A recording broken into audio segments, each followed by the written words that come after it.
Bangladesh has once again been thrown into political turbulence, this time with the dramatic arrest of 16 individuals, including an 87-year-old former minister. The chain of events began after a meeting at the Dhaka Reporters Unity, a key platform for journalists in the capital. During the gathering, speakers openly accused political factions of conspiring against the constitution and undermining democratic order. But what began as an exchange of ideas quickly spiraled into chaos. A mob stormed the venue, heckled participants, and forcibly handed them over to the authorities. Among those detained was Abdul Latif Siddiqui, a veteran politician and once a powerful minister under former Prime Minister Sheikh Hasina's administration. Alongside him was Dr. Hafizur Rahman Karzon, a respected law professor from the University of Dhaka, who insists the accused are not conspirators but victims of political repression. The group now faces charges under Bangladesh's sweeping anti-terrorism laws, a legal instrument often criticized by rights groups for being weaponized against dissent.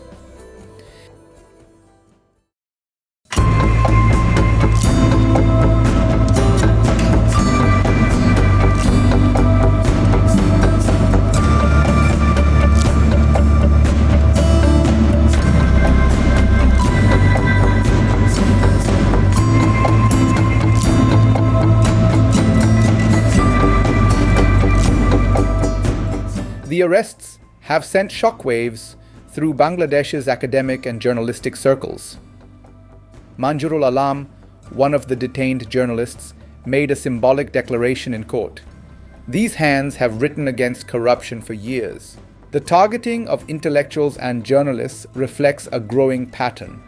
According to Reporters Without Borders, Bangladesh ranked 165 out of 180 countries in the 2024 World Press Freedom Index, slipping further into the category of nations where media is heavily restricted. The arrests of respected figures are therefore being seen not just as isolated incidents, but as part of a broader strategy to instill fear among those who hold power accountable. The timing of this crackdown is telling.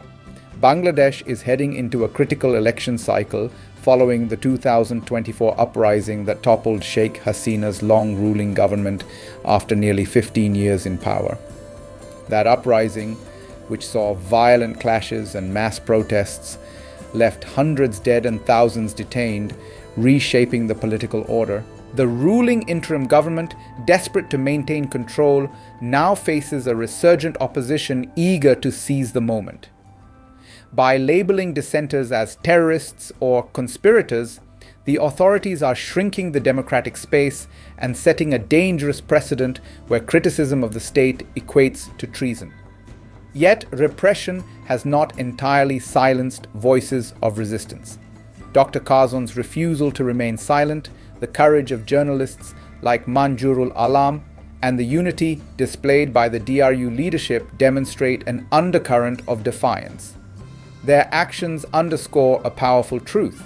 Democracy is not safeguarded by governments alone, but by the people and institutions willing to challenge authority when it strays from accountability. Each arrest, instead of quelling dissent, is fueling a counter-narrative, a narrative of defiance. Across Dhaka University campuses, student groups have already staged protests demanding the release of detainees. Online, hashtags like Save Bangladesh Democracy and Free Journalists BD are gaining traction, signaling that the struggle is far from over. As Bangladesh braces for further storms, the central question remains: are these arrests the dawn of a new era of authoritarian rule, or the painful birth of a stronger democracy? The government may have instilled fear in the short term, but it has also ignited defiance. For a country of over 170 million people, where nearly half the population is under 25, the appetite for freedom and accountability is not easily extinguished. And in that resistance lies hope, that Bangladesh's democratic fabric will endure, not in silence, but in the voices of those who dare to speak when silence feels safer.